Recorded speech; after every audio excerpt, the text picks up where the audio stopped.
Governor Sindh Kamran Khan टीसरी इजरा international airport आमद। एयरपोर्ट पहुंचने पर सऊदी सफ़ीर नवाब सईद अल मालिकी वजारत मजहबी अमूर के हकाम ने गवर्नर सिंध का इस्तकबाल किया। गवर्नर सिंध ने रोड टू मक्का प्रोजेक्ट के तहत हज पर जाने वाले हजाज कराम को मदीना के लिए रवाना किया।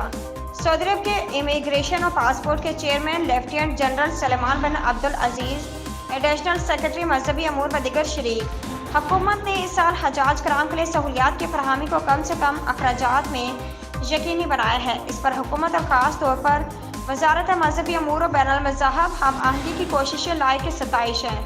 हज के तमाम इंतजामात को डिजिटल बनाकर पाक हज ऐप का इजरा किया गया है। इस इक़दाम से आज़मीन हज को हज के तमाम मराहल से मुतल्लिक़ आगाही और तरबीती मवाद उनके मोबाइल फ़ोन पर दस्तियाब होंगी।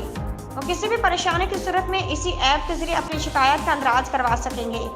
रोड टू मक्का प्रोजेक्ट की सहूलत इस्लामाबाद के हवाई अड्डे पर गुज़श्ता कई बरस से मौजूद थी। अल्हम्दुलिल्लाह इस साल कराची से भी इसका आगाज़ कर दिया गया है। कराची से इस साल 35,500 हजाज इस सहूलत से मुस्तफ़ीद होंगे।